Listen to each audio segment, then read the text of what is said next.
I am Whitney, 38 years old, and after losing touch with my daughter Jessica for 8 years following a bitter divorce, she suddenly reappeared in my life, demanding answers. My pottery studio in small-town Wisconsin became my sanctuary after my ex-husband Michael turned our daughter against me. When Jessica finally found me, the years of silence between us had created a chasm so deep I wondered if it could ever be crossed. Before I continue with my story, let me know where you are watching from. Have you ever experienced family estrangement? Hit the like and subscribe buttons if you believe in second chances, even when they come with complicated emotions. Life before my divorce was what most would consider picture perfect. Michael and I had been married for 15 years, lived in a beautiful brownstone in Chicago, and I had a thriving career as a marketing executive. But it was my relationship with Jessica that truly made my heart full. From the moment she was born, we shared a connection that seemed unbreakable. Jessica was such a bright child. She had this curious mind that was always questioning everything around her. By the time she was 5, she could read at a third-grade level. I still remember how she would curl up next to me in our reading nook by the bay window, her small finger tracing the words as she read aloud. Her sensitivity always stood out to me, too. Once she found a baby bird that had fallen from its nest, and she insisted we care for it until it could fly again. We spent weeks researching proper care, feeding it with tiny droppers, and watching it grow stronger each day. When it finally flew away, Jessica cried happy tears. That was my girl all heart. The bond we shared was something I treasured. We had our special rituals like Sunday pancake mornings where we would experiment with crazy toppings and Friday movie nights when we would build pillow forts in the living room. Michael would sometimes join, but these moments were primarily ours.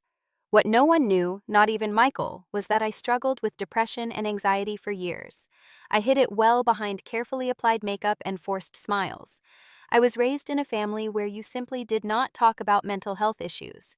You pushed through, you stayed strong for your family, and you certainly did not burden others with your problems.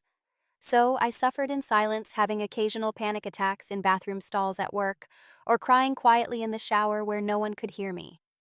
As the years went by, Michael and I began to drift apart. It happened so gradually that I barely noticed at first. He started working later hours at his law firm, claiming big cases needed his attention. Our conversations became shorter, more functional. Where we once spent evenings talking about our dreams and ideas, we now discussed grocery lists and Jessica's school schedule. The subtle tension between us grew like a slow leak that eventually floods the basement. Jessica was 16 when things really began to unravel. She was already naturally pulling away, as teenagers do, spending more time with friends, becoming more private about her life. I tried not to take it personally, remembering my own teenage years and the desperate need for independence I had felt. Still, there were moments when I missed my little girl, the one who would tell me everything. Then came the day that shattered our family completely. I had been using Michael's laptop to print some documents for work when a message notification popped up. I had never been the type to snoop through my husband's things, but something about the preview text made my stomach drop. It was from someone named Tara, his assistant at the law firm, and the words I saw were unmistakably intimate. With shaking hands, I clicked on the message. What followed was irrefutable evidence of an affair that had been going on for over a year. There were messages about their secret weekends together when Michael had told me he was at conferences. There were expressions of love plans for a future, and worst of all, discussions about me and how I would eventually understand they needed to be together. When I confronted Michael that evening after Jessica had gone to sleep, he initially denied everything. He accused me of invading his privacy, of misinterpreting friendly messages, of being paranoid. But as I quoted specific messages back to him, his strategy changed. Suddenly, it was my fault. If I had been more attentive, more passionate, less wrapped up in my career, and Jessica, he would not have been driven to seek comfort elsewhere. He even had the audacity to bring up my mood swings, suggesting my undiagnosed depression had pushed him away. After hours of circular arguments and gaslighting, I made the decision that would ultimately cost me my daughter. I told Michael I wanted a divorce. The look on his face when I said those words still haunts me. It was not sadness or regret I saw, but calculation. In that moment, I could almost see him formulating his strategy, and it terrified me. "You will regret this," he said quietly before walking out of the room. I did not sleep that night, wondering how to tell Jessica about the impending dissolution of her family. I wanted to protect her from the ugliest details, to somehow shield her from the pain that was coming. Little did I know that Michael was already several steps ahead of me in a game I did not even realize we were playing. The divorce process quickly turned vicious. Michael hired a cutthroat attorney and fought for full custody of Jessica. I was blindsided by his aggression, by his apparent determination to not only leave our marriage, but to take our daughter from me completely. What I found most devastating was learning that Michael had been systematically undermining my relationship with Jessica for months before I discovered the affair. He had been telling friends and family that he was concerned about my mental health, planting seeds of doubt about my stability. He painted himself as the long-suffering husband who had been carrying the family while dealing with an emotionally volatile wife. During this time, I tried desperately to shield Jessica from the worst of the conflict. When she asked questions about why we were divorcing, I gave her only the most basic explanation. Your dad and I have grown apart, and we both think we would be happier living separately. I did not want to turn her against her father by revealing his affair with Tara. I did not want her to feel caught in the middle of adult problems. My attempt to take the high road backfired spectacularly. While I was careful not to disparage Michael, he was telling Jessica that I was unstable, that I had invented reasons for the divorce, because I wanted to leave both of them, that I cared more about my career than our family. He masterfully crafted a narrative where he was the victim and I was the villain. I noticed Jessica growing colder toward me during the proceedings. She would come home from spending time with Michael and barely speak to me. When I would ask about her day, her answers became shorter, more clipped. The light in her eyes when she looked at me began to dim, replaced by something that looked disturbingly like suspicion. After 6 brutal months of legal battles, the final divorce settlement granted me only weekend visitation. Michael had successfully convinced the judge that Jessica should remain in the family home with him to maintain stability during this difficult transition. The fact that the mortgage on that home was primarily paid with my income seemed irrelevant. The first weekend Jessica was scheduled to stay with me at the small apartment I had rented, she called to say she could not come. She had a project to work on with friends, she claimed. I swallowed my disappointment and suggested the following day instead. She made another excuse.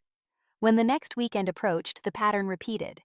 Over the following weeks, Jessica's refusal to see me escalated. She stopped answering my calls altogether. My texts went unanswered for days, then received only the briefest replies. Busy. Can't talk now. Maybe next week. Desperate and increasingly frantic, I began writing emails, pouring my heart out, trying to understand what had happened to our once close relationship. I asked what I had done wrong, how I could fix it. I pleaded for just one conversation face to face. Then came the moment that truly broke me. I sent a text asking if we could please talk about what was happening between us. Instead of a reply, I received a notification, message not delivered. When I tried to call, it went straight to voicemail. When I checked social media, I discovered Jessica had blocked me on every platform. My daughter, my heart had cut me out of her life entirely without ever hearing my side of the story. The pain of that realization was so intense, so physically debilitating, that I collapsed in my apartment. My neighbor found me when she heard sobbing through the walls. I was hospitalized for what the doctors called a severe panic attack, but what I knew was a broken heart. The years following Jessica's rejection were the darkest of my life. I lost my job after missing too many days and failing to meet basic performance expectations. Without my income, I could not afford the apartment. For 3 months, I lived with my younger sister Amanda in her 1-bedroom apartment in Chicago, sleeping on her couch and barely functioning. Amanda eventually convinced me to see a therapist, practically dragging me to the first appointment.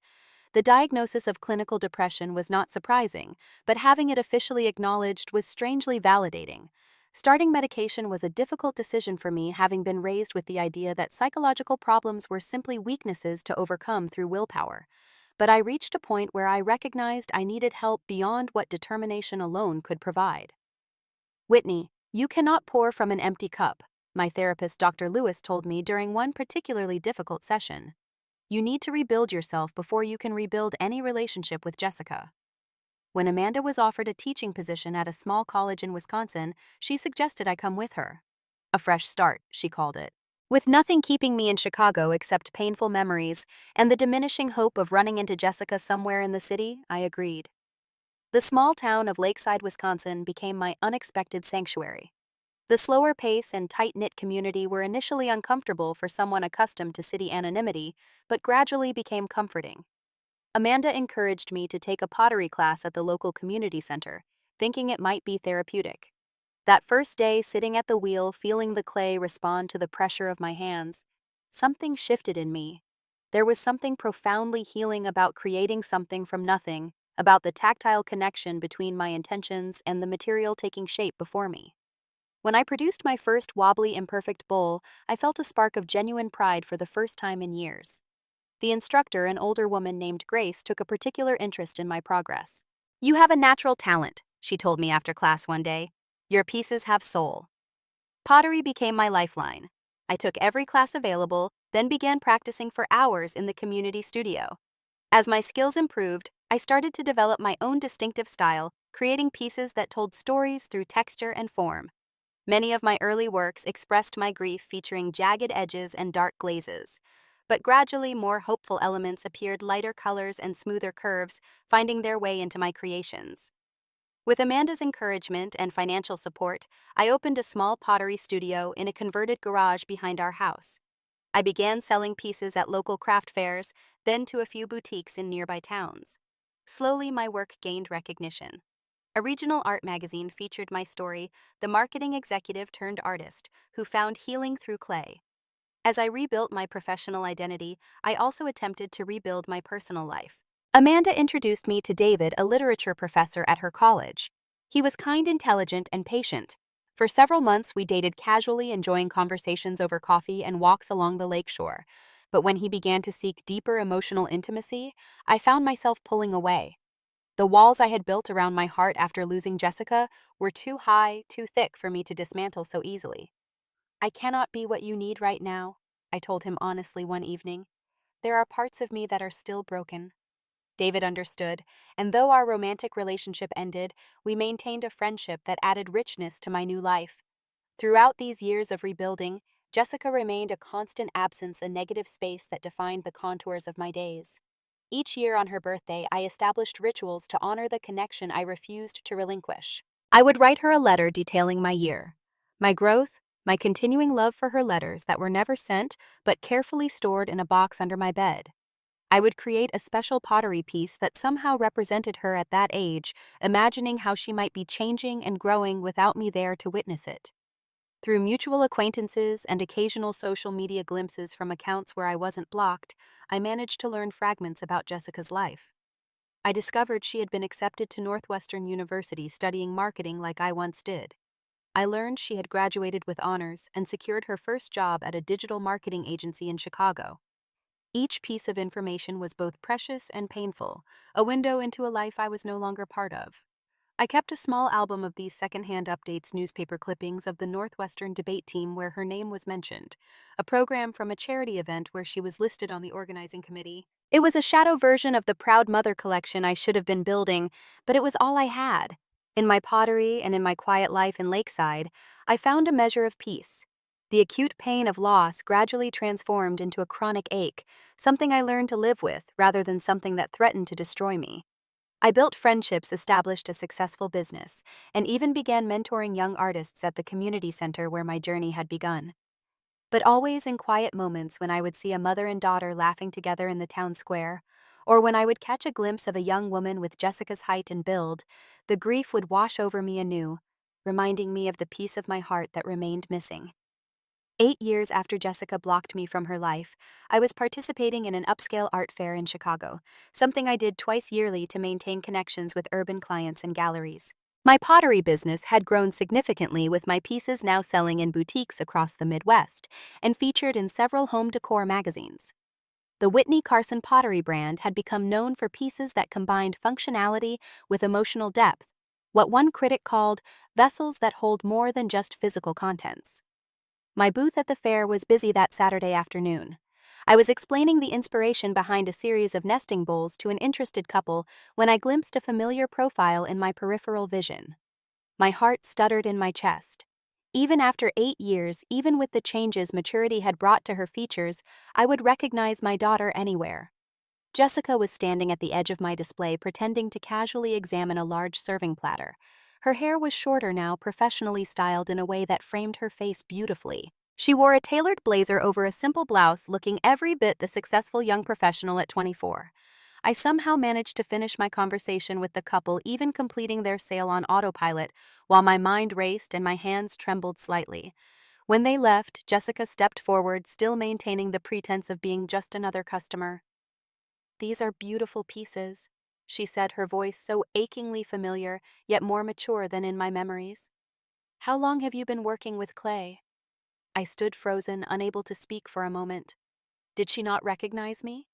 Had 8 years and the changes in my appearance, the gray now threading through my once dark hair, the lines around my eyes made me unrecognizable to my own child. About 8 years. I finally managed my voice barely above a whisper. Jessica nodded, still examining the platter, not meeting my eyes. Then she said quietly, "They tell stories, your pieces. I can feel it." "Jessica." I breathed, unable to maintain the charade a moment longer.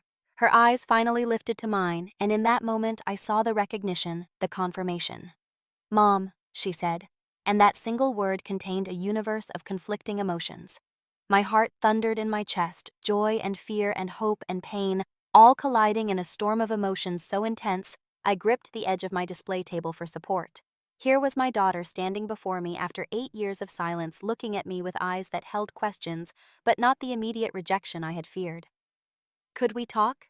she asked, glancing around at the crowded fair. "Somewhere private?" I nodded quickly, asking the artist in the neighboring booth to watch my space for a while. She agreed immediately, having witnessed the intensity of the interaction even without knowing the context. The walk to a nearby cafe was tense with unspoken words. We moved side by side, but with careful distance between us, like magnets held just far enough apart to prevent either attraction or repulsion. I had imagined our reunion countless times over the years, but never like this, never with this strange formality. The cafe was busy with the weekend crowd, but we found a small table in a corner that offered some privacy. Sitting across from my daughter, I was struck by how much of the child I had known remained visible in the woman before me, and simultaneously how much had changed. There were expressions, gestures I did not recognize, aspects of her personality that had developed in my absence. "You look good," Jessica said after we had ordered coffee, her tone polite but guarded, as if speaking to an acquaintance rather than the woman who had given birth to her. "So do you," I replied. "I've tried to keep up with your achievements from a distance. Northwestern, your marketing career. I'm so proud of what you've accomplished." Jessica nodded stiffly, her fingers nervously tracing the rim of her coffee mug. The wall between us was invisible but tangible, built of years of separation and whatever narrative had been constructed in her mind about who I was and why I had supposedly abandoned her. After several minutes of awkward small talk, Jessica finally said what she had come to say. "Dad and Tara are getting divorced." The information landed like a stone in still water, creating ripples of implications.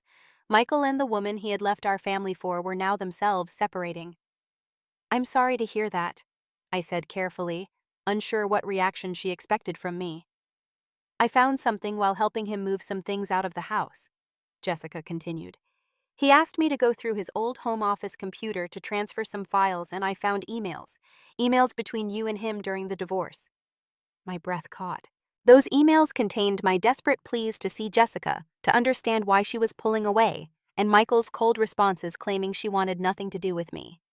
"I also found draft emails to his lawyer," Jessica continued, her voice tightening, "about how to keep me away from you, about the story he was creating."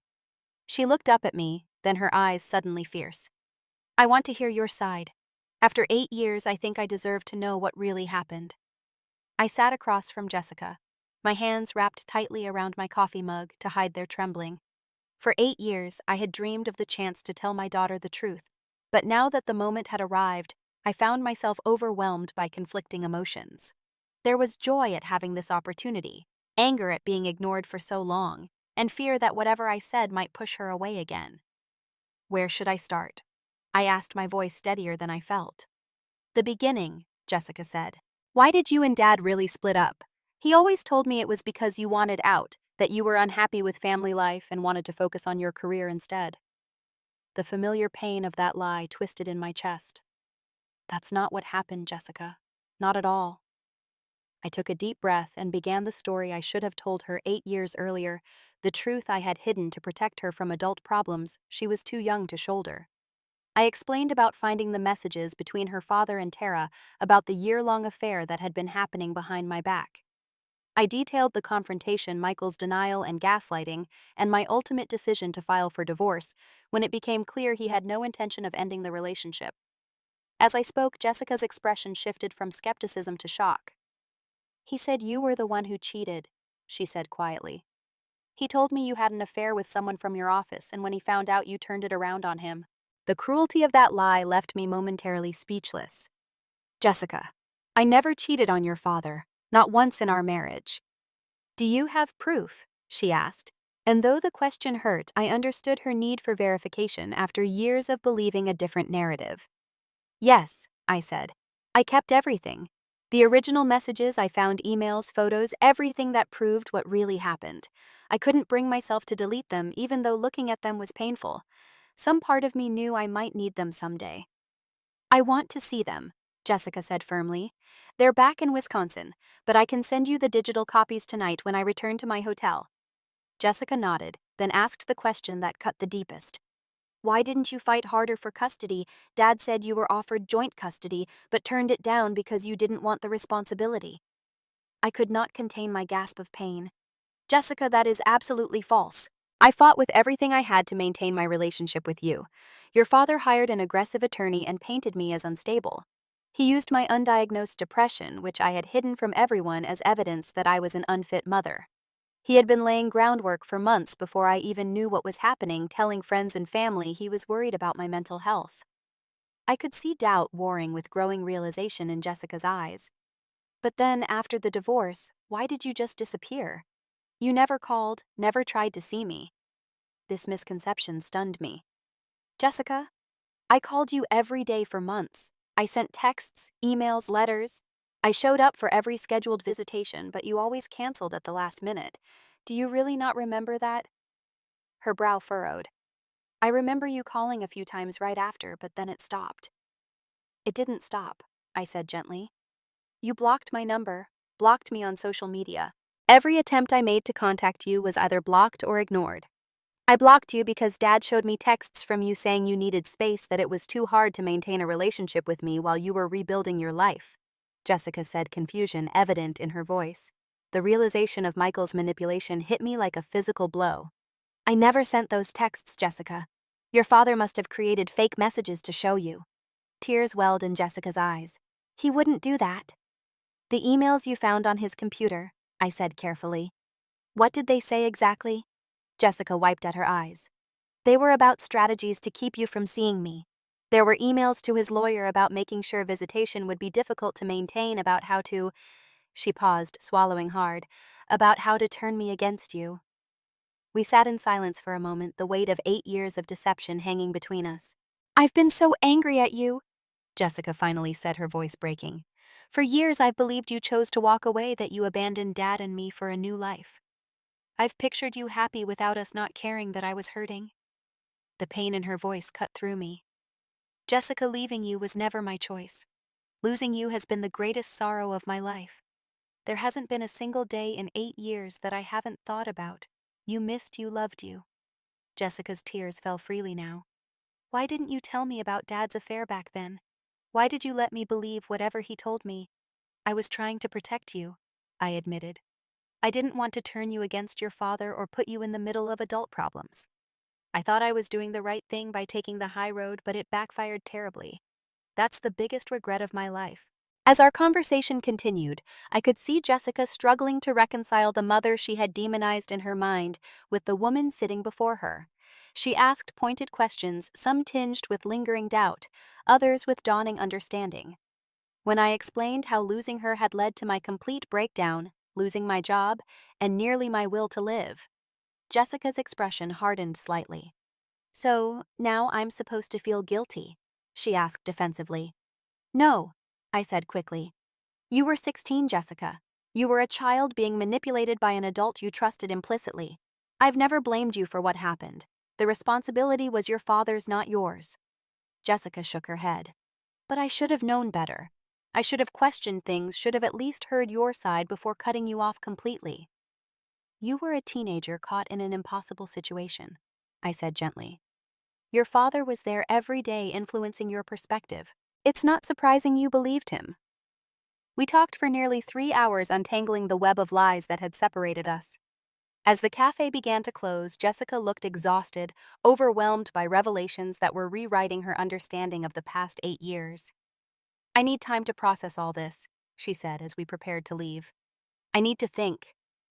I understand, I said, fighting the urge to beg her not to disappear again. Here's my business card. It has my cell number and email. The ball is in your court, Jessica. She took the card, staring at it for a long moment before slipping it into her pocket. Thank you for talking to me, she said formally, as if concluding a business meeting rather than a reunion with her long-lost mother. As we parted outside the cafe, I watched her walk away, straight-backed and distant.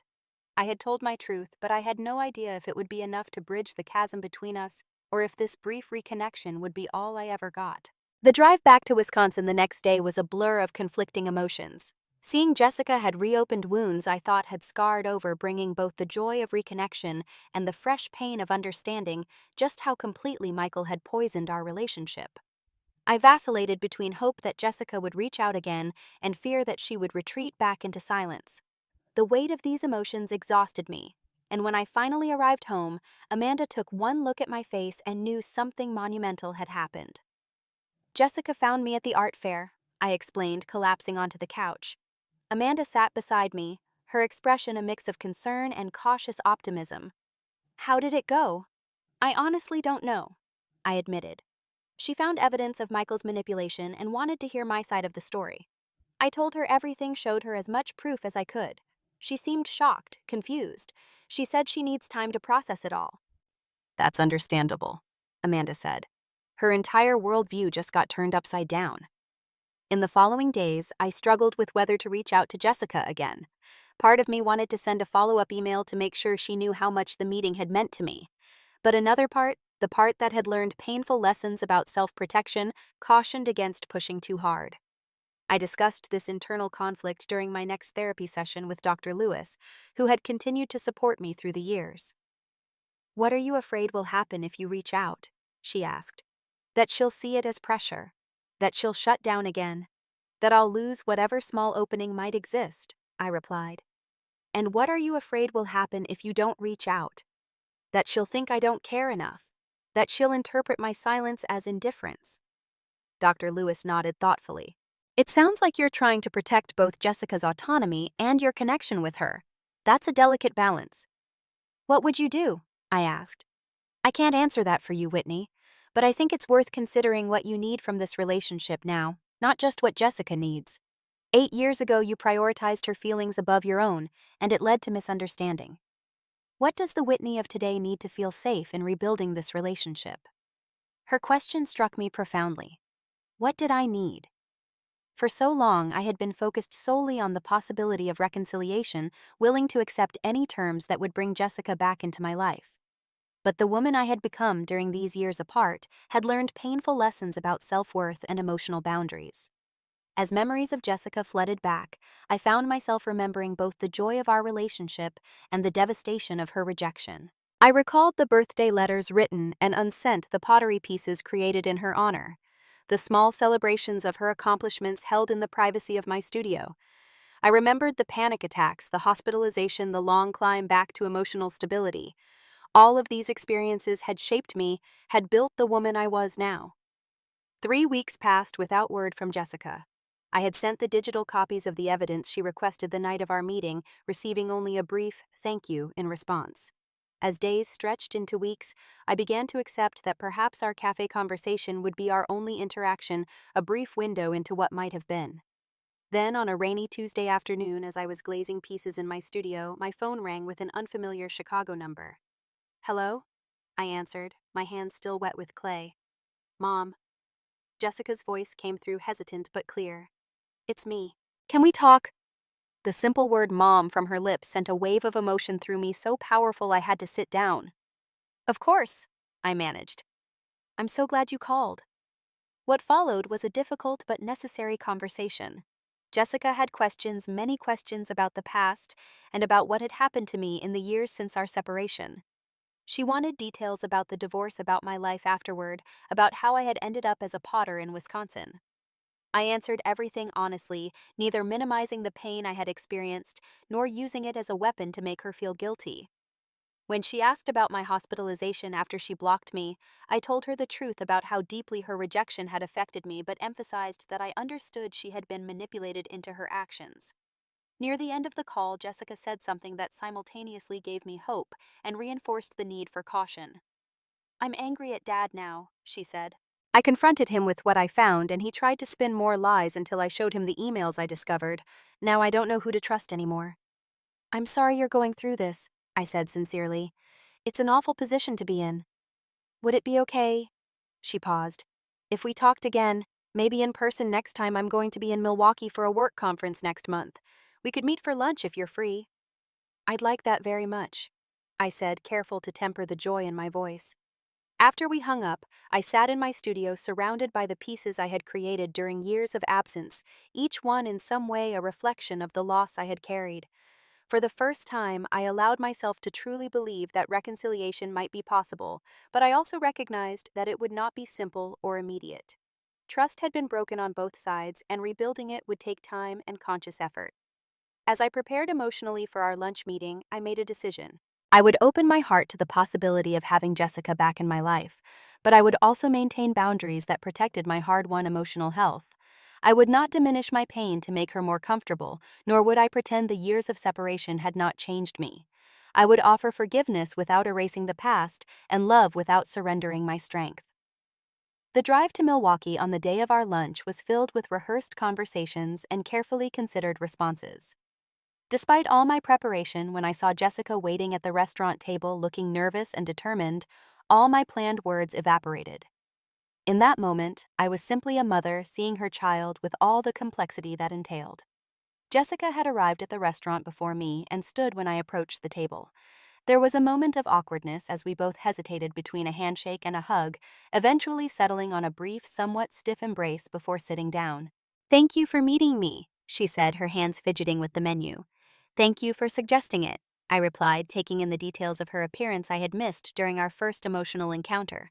Her hair was pulled back in a neat ponytail, revealing earrings I recognized as a pair I had given her for her 16th birthday just before the divorce. The sight of them gave me a flicker of hope. After ordering, Jessica reached into her bag and pulled out a small photo album. "I brought these," she said, sliding it toward me.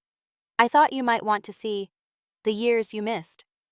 The simple gesture nearly undid me. With slightly trembling hands, I opened the album to find a carefully curated collection of photographs chronicling the 8 years of Jessica's life I had lost. Her high school graduation, college years, first apartment, professional headshots, vacations with friends. Each image was like finding a missing puzzle piece, filling in the blank spaces of the mental timeline I had constructed from fragments of secondhand information. "You look so happy here," I said, pointing to a photo of Jessica on a hiking trip, her smile wide and carefree as she stood atop a mountain somewhere. "Grand Teton National Park," she explained. "A trip with my college roommates after graduation. It was amazing." As I continued through the album, Jessica began sharing stories connected to the photos. Gradually, the initial tension between us eased somewhat as she recounted experiences, and I asked questions genuinely interested in learning about the woman she had become. When I reached the last page, I closed the album and passed it back to her. "Thank you for sharing these with me. It means more than I can say." "What about you?" Jessica asked. "How did you go from corporate marketing to pottery? Dad always said—" She paused, reconsidering whatever she had been about to repeat. "I'd like to hear how it happened from you." I told her the story, then not the sanitized version I might have offered to protect her from guilt, but the honest account of my journey. I described the depression that followed losing her, the job loss, the brief period of near homelessness, and Amanda's crucial support. I explained how pottery had started as therapy and evolved into passion, then profession. "Your work is beautiful," Jessica said. "I looked up your website after we met. The critics are right about your pieces having emotional depth." "Each one tells a story," I explained. "Especially in the early years, creating with clay was how I processed my grief." Jessica looked down at her plate. "Grief over losing me." "Yes," I said simply. "Among the hardest pieces to create were the ones I made every year on your birthday. I have 8 of them, each representing how I imagined you at that age. They're in a special cabinet in my studio. I've never sold them or shown them to anyone. Jessica's eyes widened slightly. You made something for each of my birthdays even when we weren't speaking. Of course I did. You were still my daughter, Jessica, even when you didn't want to be. The honesty of that statement hung between us. Jessica looked away, blinking rapidly. After a moment, she asked, "Could I see them sometime? The birthday pieces?" "Whenever you'd like," I replied, careful not to sound too eager.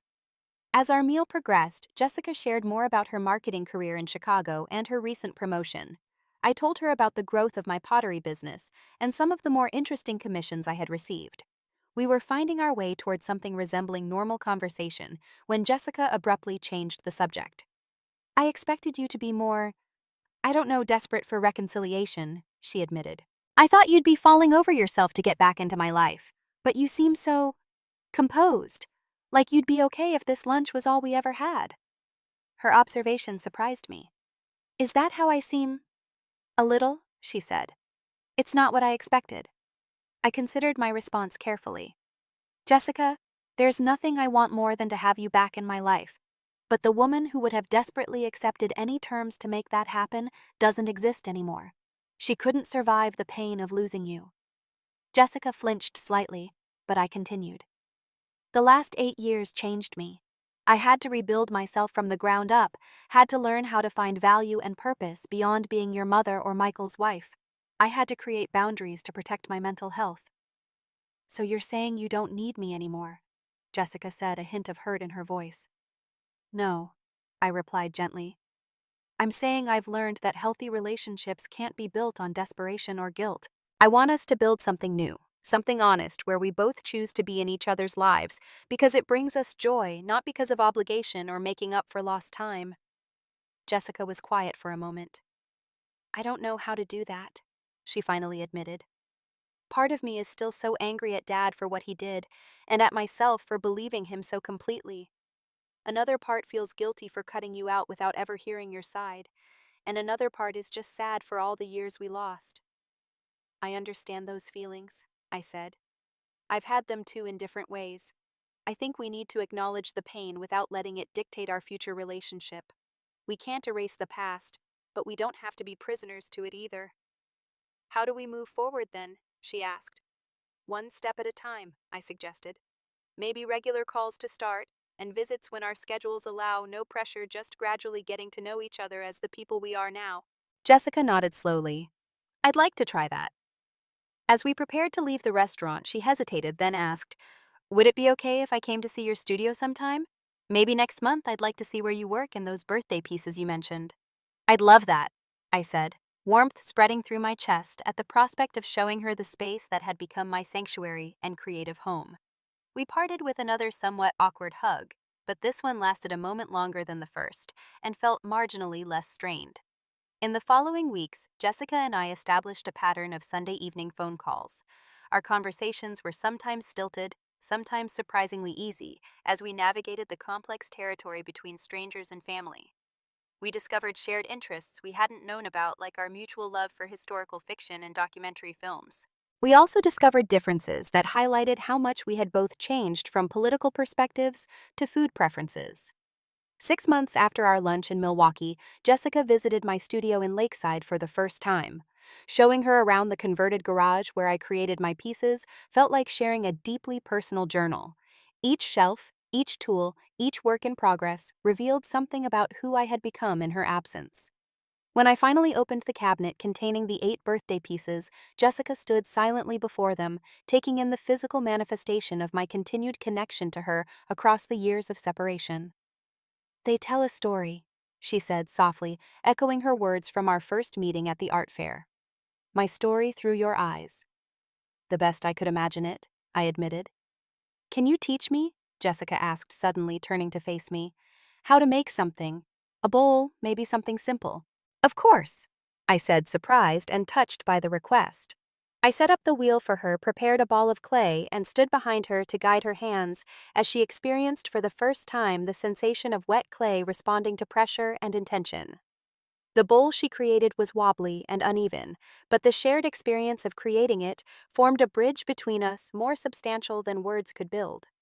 As Jessica washed the clay from her hands afterward, she said, "I need to tell you something, Mom. Something important." The seriousness in her tone made me brace myself. "I'm sorry," she said, looking directly into my eyes. "I'm sorry I blocked you without ever hearing your side. I'm sorry I believed Dad's lies without question. I'm sorry for the 8 years we lost." The apology I had never expected washed over me like a wave, carrying away layers of pain I hadn't realized I was still holding. "Thank you," I said simply. "That means everything to me." "I can't promise I won't still have moments of anger or doubt," Jessica continued. "This is all still so complicated for me, but I want you to know that I'm committed to rebuilding our relationship, whatever that looks like going forward." "That's all I can ask for," I replied. "And Jessica, I forgive you. I forgave you long ago." Over the next 6 months, our relationship continued to develop and strengthen. There were difficult conversations and occasional setbacks when old pain resurfaced, but the foundation we were building felt increasingly solid. Then came the day Jessica called to ask if she could bring someone to her next visit. "His name is Kyle," she said, a new warmth in her voice I hadn't heard before. "We've been dating for about a year and, well, he asked me to marry him last week. I said yes. I want you to meet him." The wedding planning brought a new dimension to our rebuilding relationship. Jessica asked for my input on various decisions from venue options to flower arrangements. When she asked if I would help her shop for a wedding dress, I felt a circle beginning to close a wound, transforming into a scar that marked but no longer pained. In my studio, I began work on their wedding gift in secret, a complete pottery dining set that represented both the fragility and strength of family bonds. Each piece was designed to complement the others while maintaining its individual character, a physical metaphor for the relationship Jessica and I were creating from the shards of our broken past. 8 years of separation had taught me that some breaks cannot be perfectly mended, that the restoration always shows evidence of the damage. But it had also taught me that damaged things can be transformed into something new and beautiful, sometimes stronger and more precious for having been broken and carefully intentionally repaired. As I shaped clay on my wheel, thinking about Jessica's upcoming wedding and my unexpected place in it, I reflected on how the pain that once threatened to destroy me had ultimately forged me into someone more resilient, more compassionate, and more authentic than I might otherwise have become. The years of absence had paradoxically prepared me for presence, teaching me how to value connection without being consumed by it.